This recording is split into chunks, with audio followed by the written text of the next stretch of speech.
हम लोग chapter number 4 capacity of parties पढ़ेंगे। पहले हम इसकी डेफिनेशन देख लेते हैं। Every person is competent to contract who is of sound mind, means वो ऐसा पर्सन जो साउंड माइंड हो, मीन्स मेंटली एक्टिव हो एक कॉन्ट्रैक्ट के अंदर एंटर करने के लिए। और दूसरा क्या पॉइंट है, and is not disqualified from contracting by any law to which he is subject, means disqualify नहीं होना चाहिए किसी भी contract by any law। ठीक है। सेकेंड हमारा है a person is incompetent, means incapable है to contract under the following। अब पहला है माइनर। माइनर जो है वो इनकैपेबल होता है एक कॉन्ट्रैक्ट के अंदर एंटर करने के लिए। माइनर कौन होता है? जो 18 ईयर्स से कंप्लीट नहीं किया होता है जिसने, उसे कहते हैं माइनर। माइनस अग्रीमेंट, अब किन किन तरह के अग्रीमेंट्स हैं? An agreement will be void एब इनिशियो, मीन्स कि एट द बिगिनिंग कॉन्ट्रैक्ट से भी पहले वो पहले ही वॉइड कहलाया गया है by the eye of contract, and no rectification on attaining the age of majority, means कि अब जो रेटिफिकेशन क्या होता है? Acceptance of an act, means acceptance means act भी एक्सेप्ट नहीं करता है माइनर को। A minor agreement be avoid, जो बात पहले लिखी थी, जो भी मतलब एग्जिस्टेंस, कोई भी एग्जिस्टेंस नहीं है हमारे बिजनेस लॉ के तहत।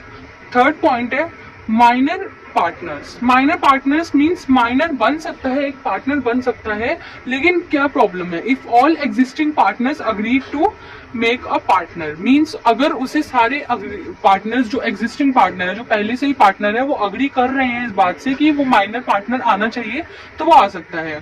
This shares all the profits, वो all the profits and his portion वो सब शेयर करेगा, but he is not liable for any obligation of the firm. वो किसी भी ऑब्लिगेशन, जो फॉर्म की ऑब्लिगेशन है ना, उसके लिए कभी भी लायबल नहीं होगा। फोर्थ है beneficial agreement for are valid contracts, means the court protects the rights of minor. Court हमेशा प्रोटेक्ट करती है माइनर्स को, और अगर किसी तरह का कोई बेनिफिट हो रहा है उस अग्रीमेंट से, माइनर और माइनर ने जो अग्रीमेंट किया है ना, उससे कोई बेनिफिट हो रहा है, तो वो वैलिड कहलाया जाएगा। कोर्ट का मतलब ये है। फिफ्थ पॉइंट है कि माइनर एजेंट क्या होता है? माइनर एजेंट मतलब एक मिडलमैन। जैसे हम कभी प्रॉपर्टी डीलर के पास जाते हैं ना, प्रॉपर्टी परचेज करने के लिए, हम सीधा लैंडलॉर्ड के पास तो नहीं जाते हैं, हम प्रॉपर्टी डीलर, मींस एक तरह का मिडलमैन।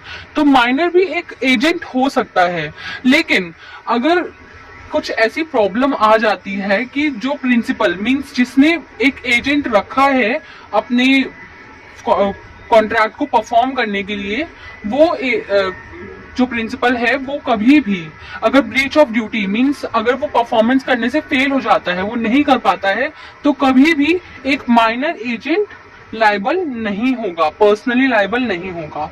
सिक्स्थ है minor and insolvency, means a minor can not be adjusted and insolvent, means उसे कभी भी हम इंसॉल्वेंट नहीं कहेंगे, बिकॉज उसे कभी डेट्स अपने पे ऑफ करने ही नहीं पड़ेंगे, बिकॉज वो सारे के सारे शेयर्स ऑफ प्रॉफिट करेगा, किसी मतलब प्रॉफिट्स को शेयर करेगा, सारे मतलब मिलके बांट करके प्रॉफिट्स लेंगे, बट कभी भी वो लॉस बियर नहीं करेगा, और कभी भी वो पर्सनली लायबल नहीं होगा अपनी प्रॉपर्टी, जो उसकी पर्सनल एसेट्स है, उसके लिए कभी भी लायबल नहीं होगा। Position of minors press parents, parents जो होंगे माइनर्स के, उनकी क्या पोजीशन होगी, उनके क्या राइट्स होंगे? अगर कोई माइनर अपने आप से ही अग्रीमेंट करता है बिना अपने पेरेंट्स को बताए, और अग्रीमेंट करता है इस बात का कि किसी भी तरह की परफॉर्मेंस करना चाहता है, तो कभी भी पेरेंट्स कभी भी उस चीज के लिए लायबल नहीं होंगे। अगर, लेकिन इसके कंडीशन है कि अगर पेरेंट्स ही खुद ही एक एजेंट बनाते हैं अपने चाइल्ड को, अपने सन या डॉटर को ही बनाते हैं एजेंट, तो अब वो लायबल है। तो वो साफ सी सीधी सी बात है कि ऐसा होगा, क्योंकि पेरेंट्स ही इस केस में एक पार्टी की तरह बिहेव कर रहे हैं। तो अब जैसे माइनर, अब 8th पॉइंट है माइनर शेयर होल्डर्स।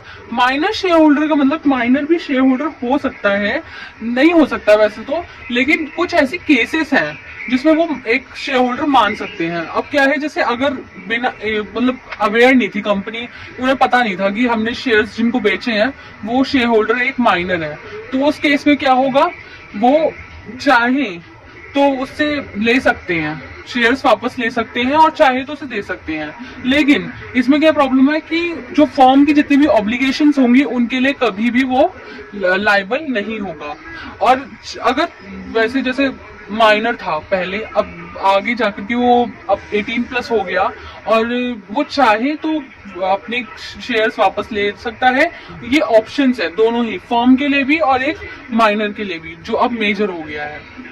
अब ये 9th पॉइंट है surety for a minor. Means अगर जैसे कोई श्योरिटी ले रहा है in the behalf of the minor, तो हम क्या बोलेंगे कि अगर किसी तरह का भी कोई प्रॉब्लम क्रिएट होती है तो वो सीधा श्योरिटी के कॉलर पकड़ेगा, ना कि माइनर। माइनर कभी भी लायबल नहीं होगा। वो जहां अगर कुछ प्रॉब्लम होती है, क्रिएट होती है उस कॉन्ट्रैक्ट के दौरान, तो वो श्योरिटी वाले का वो कॉलर पकड़ेगा कि तूने बोला था कि ये सही है, तूने श्योरिटी दी थी इसकी। वो माइनर को कुछ नहीं बोल सकता। और mortgages sells in favour of minor. अगर माइनर ने सेल करी है या मोर्टगेजेस मींस गिरवी में कुछ रखने के लिए कहा है, तो अगर उससे कोई वैसे तो ये वॉइड है कि माइनर ऐसा नहीं कर सकता, लेकिन अगर उसके लिए कोई बेनिफिट्स हैं, मींस उसे कोई कंसिडरेशन मिल रहा है in the favour of minor, तो वो एक वैलिड कॉन्ट्रैक्ट है। अगर कंसिडरेशन मिल रहा है तो आप इसे मतलब पता लगा सकते हैं कि हमारा जो कोर्ट है वो काफी ज्यादा फेवर में है किसके, माइनर के। अब इसका सेकंड पॉइंट है डिस्क्वालिफिकेशन बाय इंसेनिटी। मींस जो मतलब अनसाउंड माइंड है, जिन्हें डिस्क्वालीफाई कर रखा है by at the beginning, means उन्हें पहले ही वॉइड कह दिया गया है, डिस्क्वालीफाई कर दिया गया है। तो जैसे अनसाउंड माइंड है, जो मेंटली एक्टिव नहीं होते हैं या फिर जिनमें मतलब जो इतने सही नहीं है, मेंटली सही नहीं है, उन्हें हम बिल्कुल नहीं कह सकते कि आप करिए हमारे साथ। उन्हें हम अनसाउंड माइंड वाले पर्सन कहेंगे। और जैसे इसमें लिखा हुआ है, there are not considered to be a person of sound mind. Meaning इन्हें तो हमने पहले से ही कंसिडर कर दिया है कि ये हमारे साउंड माइंड पर्सन नहीं है। जैसे इडियट, लुनेटिक या फिर ड्रंकर्ड्स, उन्हें हम पहले ही कह देते हैं कि आप हमारे लिए साउंड माइंड पर्सन नहीं है। अब जैसे बात आती है person disqualified by any other law, other law की वजह से वो पर्सन डिस्क्वालीफाई हो गए हैं, तो क्या है, एलियन एनिमीज। एलियन कौन होते हैं, जो हमारे कंट्री, हमारे इंडिया कंट्री के सिटीजनशिप में नहीं होते हैं, उन्हें हम एलियन कहते हैं। अब क्या हुआ कि कोई दूसरी कंट्री के लोग आए और उन्होंने कहा कि हम आपके साथ कॉन्ट्रैक्ट करना चाहते हैं, बट क्या हुआ, उसी जब हमारा कॉन्ट्रैक्ट हो रहा था या फिर हमारा कॉन्ट्रैक्ट चल रहा था, तो उसके बीच में क्या हुआ कि दूसरी कंट्री और हमारी कंट्री में वॉर हो गई। जो उस कंट्री का बिलोंग करता था वो इंसान जो हमारे साथ कॉन्ट्रैक्ट कर रहा है, तो हम उसे क्या कहेंगे, एलियन एनिमी। तो ट्रेडिंग विद एलियन एनिमी अगर हम करते हैं तो उसे हम इलीगल माना जाता है और वो नो कॉन्ट्रैक्ट होता है हमारे लिए। और जो एलियन होते हैं वो दो तरीके के होते हैं, जैसे एलियन फ्रेंड और एलियन एनिमी। तो इसका मतलब एलियन फ्रेंड जो है, जो हमारे साथ घुल मिल करके हमारी कंट्री के साथ रह रहे हैं इन द पीस, एंड जो हमारे साथ एलियन एनिमी, जो हमारे साथ war between the India and the another country. तो जैसे सेकेंड पॉइंट इसका है फॉरेन सोवर्जन एंड एम्बेसडर्स। अगर ये लोग भी आकर के हमारे इंडिया में कोई कॉन्ट्रैक्ट करते हैं हमारे इंडियंस के साथ, तो क्या है कि प्रॉब्लम्स क्रिएट होंगी उन्हें भी और हमें भी।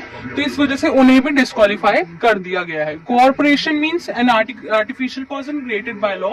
जैसे कंपनीज, ऑर्गेनाइजेशन, फर्म्स होती हैं, बाहर की कंट्री की होती हैं और वो हमारे साथ इंडिया में आकर के कॉन्ट्रैक्ट करती हैं, उन्हें मना कर दिया बिकॉज हमारा इंडियन कॉन्ट्रैक्ट एक्ट है, तो हम अपने लॉ के हिसाब से चलेंगे, वो अपने लॉ के हिसाब से चलेंगे। तो प्रॉब्लम क्या होगी, कॉन्फ्लिक्ट होने के चांसेस होते हैं, इसलिए इन्हें भी मना कर दिया गया है, आप डिस्क्वालीफाई हैं बाय एनी अदर लॉ की वजह से। और कॉन्विक्ट, जो जेलर है, जो गुनाहों की सजा काट रहा है, उन्हें हम नहीं बोल सकते कि आप हमारे साथ कॉन्ट्रैक्ट करें, और वो भी डिस्क्वालीफाई कर दिए गए हैं। इंसॉल्वेंट जिन्होंने रिटर्न में लिख दिया है कि मैं इंसॉल्वेंट हूं, मैं किसी तरह कभी कोई भी पैसे पे ऑफ नहीं कर सकता, तो जब कंसिडरेशन ही नहीं होगी तो वैलिड कॉन्ट्रैक्ट कैसे हो सकता है? इस वजह से इसे इन्हें मना कर दिया गया है, हमारे डिस्क्वालीफाई कर दिया गया है। आई होप सो गाइस आपके लिए ये वीडियो हेल्पफुल होगी। और